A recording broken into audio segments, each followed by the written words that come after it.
السلام علیکم عزیز طلباء جماعت پنجم، یہ میرا 16واں لیکچر ہے۔ پیر کا دن ہے 3 تاریخ 5واں مہینہ 2021 سال۔ بیٹا صفحہ نمبر 18 نکالیں۔ آج میں آپ کو بک ورک کراؤں گی، آپ کا ریٹن کام دوسرا نہیں جانا تو بک میں میرے ساتھ ہی جب آپ لیسن کھولیں گے تو ساتھ ہی آپ کو بک ورک کرنے کو ملے گا، وہ آپ آرام سے کر لیں گے۔ ہم نے چیپٹر پڑھا تھا نمبر 4 تفہیم، اس کا ہم نے پڑھا تھا 5 کا تفہیم، وقت کی پابندی کے بارے میں۔ اسی کے اینڈ پہ پیج نمبر 18 اردو میں لکھا ہوا ہے، یہ صفحہ نمبر 18 نکالیں تو ہم بچے 18 میں پہلا ورڈ لکھا ہوا ہے پابندی۔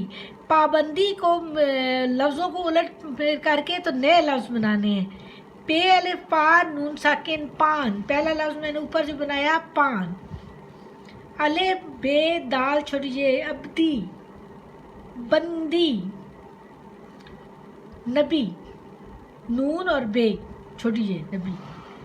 اب یہ خوشحالی ہے تو خوشحالی سے ہم نے خوش کو مل کر کے نئے لفظ بنائے ہیں۔ خوش آئین، خوش اسلوبی، خوش نصیب، خوش اخلاقی، ٹھیک ہے۔ اب انمول لفظ ہے، انمول سے ہم نے لفظ بنائے ہیں نمرود، مول، لغت، یہ تو لغت نہیں لکھا ہوا، لغت بھی بن سکتا ہے، ویسے لعنت لکھا ہوا ہے۔ انعام، انم، بہت سے لفظ بن سکتے ہیں، یہ لعنت لکھا ہوا ہے، ٹھیک ہے۔ اب زندگی سے زمانہ، پرند،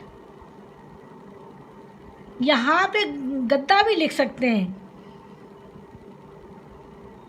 گدا، ندی، ٹھیک ہے، سمجھ آگے؟ زمانہ، پرند، گدا، ندی، ٹھیک ہے۔ کوئی اور آپ کو اچھا لفظ ملے تو آپ بنا سکتے ہیں۔ آج ہم پڑھتے ہیں نظم غصہ۔ یہاں تک نظم ہے، یہ میں پڑھ رہی تھی، اور حدیث جو ہے بعد میں کریں گے۔ شاعر کا تعارف، سلطانہ ثروت سلطانہ ثروت عہد حاضر کی معروف شاعرہ اور ادیبہ ہیں۔ انہوں نے بچوں کے لیے پیاری پیاری نظمیں لکھ کر ان کی اصلاح کی یعنی ان کو تربیت کی ان کی۔ اور یہ اورنج سے لکھے ہوئے املا کے ورڈز ہیں، املا کے ورڈز بھی انڈر لائن کرتے جائیں، ان کی پریکٹس کر لیجیے گا۔ انہیں اچھے اخلاق سکھائے۔ ان کی بچوں کے لیے لکھی جانے والی کتاب کا نام اچھی سچی باتیں ہے۔ اس نظم کو مل جل کر اچھی طرح سے پڑھیے۔ کتاب کا نام ان کی ایک لکھا ہوا ہے، غصہ جب بھی آتا ہے دل پتھر بن جاتا ہے، بس نہ چلے کچا کھا جائے، بپھرے تو تلوار اٹھائے، بہتا پانی دم بھر میں پھر طغیانی پل بھر میں، جیون الٹ پلٹ کا کھیل، نفرت دوری قربت میل۔ ہم سب بچے یہ سوچیں، منصف بن کے یہ سوچیں، شرم کریں اس غصے پہ پھر نہ ہوگا دل پتھر۔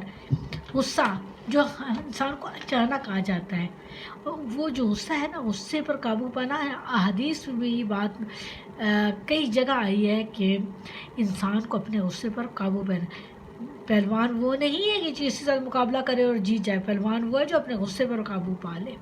غصہ اچانک آ جانا، غصے کی وجہ سے بہت سی جنگیں لڑائیاں ہوتی ہیں، آپس میں نفرتیں پیدا ہوتی ہیں، کبھی کوئی جیت جاتا ہے۔ تو مثلا زندگی میں انسان کے غصے کی وجہ سے بہت سی تبدیلیاں آتی ہیں، اس لیے اس غصے کے بارے میں ہمیں سوچنا چاہیے کہ اس غصے پر ہم اپنا قابو پائیں، اور یہ غصہ اتنا نہ بڑھے کہ کسی کو ہم نقصان پہنچائیں۔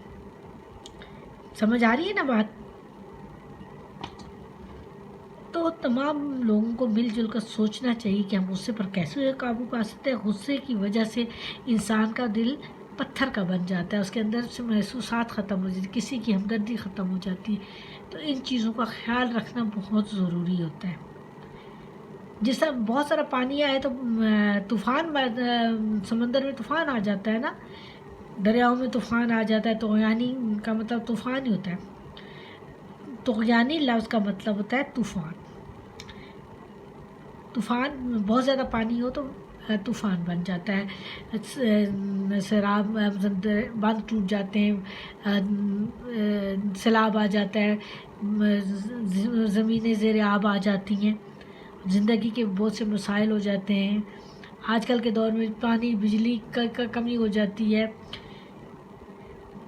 تو کہہ رہے ہیں کہ زندگی میں اونچائی نیچائی تو چلتی رہتی ہے. غصہ بھی آتا ہے لیکن غصے کی وجہ سے جو نفرت اور وہ ختم ہونی چاہیے. یہ چیز کہی جائے. جیون میں زندگی میں انسان کی تبدیلی تو ہوتی رہتی ہے، کبھی کچھ، لیکن یہ تبدیلی مثبت ہونی چاہیے، بری نہیں ہونی چاہیے. بچے کیا بڑے کیا سب مل کر سوچیں اور ایک اچھی زندگی گزاریں، یعنی غصے کو کم سے کم کریں. یہ میں نے آپ لوگوں کی آج نظم پڑھ دی ہے. کل اس کی حدیث سے اس کو ثابت کریں گے کہ آپ صلی اللہ علیہ وسلم نے اور اللہ تعالیٰ نے کیا فرمایا ہے. احادیث میں حضور صلی اللہ علیہ وسلم نے غصے کے بارے میں کیا فرمایا. ٹھیک ہے. اللہ